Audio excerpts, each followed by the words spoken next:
हरेक दिन बिहानै उठेर मोबाइल खोलेर स्क्रल गर्न थाल्नुहुन्छ। दिनभरि स्क्रल गर्दा गर्दै राति थाकेर 10 बजेदेखि 12 बजेसम्म तपाईँ सुत्नुहुन्छ। वर्ल्डमा यो बेसिक कुरा हो, तर नेपालमा अहिले एकदमै क्रिटिकल केस बनिसकेको छ। तपाईँ मात्र एक्लै हुनुहुन्न, नेपालमा 95% यही ट्र्यापमा फसिरहेको छ, द सोसियल मिडिया ट्र्याप। आज नेपालमा एउटा बच्चादेखि लिएर बुढोसम्म हरेकजना सोसियल मिडिया ट्र्यापमा फसिसकेको छ। बिहानैदेखि स्क्रल गर्दा गर्दा रातिसम्म स्क्रल गर्दै बस्छ, जस्ट लाइक एउटा डिजिटल जम्पी जस्तो। अचम्मको कुरा त यहाँ छ, एउटा बच्चा अथवा एउटा बुढो काम नभएर खाली टाइममा स्क्रल गर्दैछन् भने, तर बिजोको कुरा यहाँ छ, एउटा काम गर्ने मान्छे पनि काम छोडेर सोसियल मिडियामा स्क्रल गर्दै बस्छन्। एउटा घरको बुहारी, एउटा होटलमा काम गर्दै गरेको नोकर, एउटा कम्पनीमा काम गर्दै गरेको म्यानेजर अथवा एउटा बिजनेसम्यान पनि यो ट्र्यापमा फसिसकेको छ। अभियसली यो सोसियल मिडिया ट्र्यापमा तपाईँ पनि फसिसक्नु भएको छ। यदि फसिसक्नु भएको छ भने यो भिडियो पुरा हेर्नुहोला। यो भिडियोमा तपाईँ जान्न सक्नुहुन्छ सोसियल मिडिया चलाउने युजरलाई अथवा सोसियल मिडिया कन्ज्युमरलाई कसले कन्ट्रोल गरिरहेको छ। The major social media problem. अमेरिकामा बसेर क्यालिफोर्नियाका एआईहरू तपाईँलाई कन्ट्रोल गरिरहेको छ।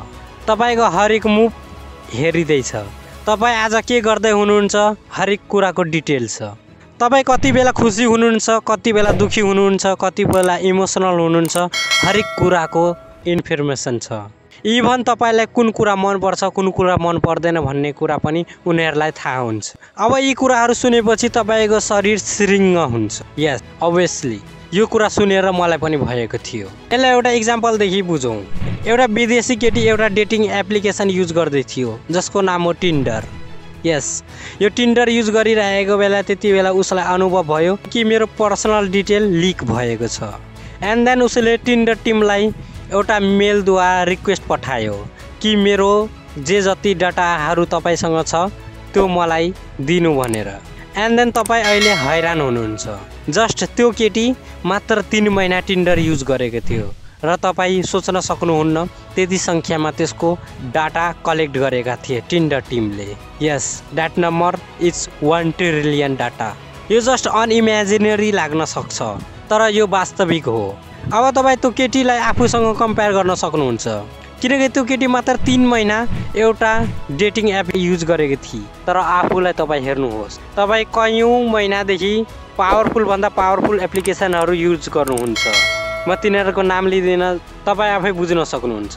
अब तपाईँ सोच्नुहोस् तपाईँको कति इन्फर्मेसन उनीहरूकोसँग छ। So be aware of that.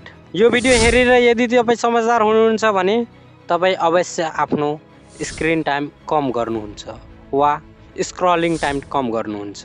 यदि तपाईँ यहाँसम्म यो भिडियो हेर्नुभयो भने लाइक र कमेन्ट गरेर जानुहोस् र यो भिडियो मन पर्यो भने सब्सक्राइब गर्नुहोस्, किनकि अर्कोपल्ट मेरो भिडियो तपाईँलाई रिकमेन्डेड हुन पनि सक्छ, हुन पनि सक्दैन। सो सब्सक्राइब गर्न नबिर्सनुहोस्। Thank you so much. जय नेपाल।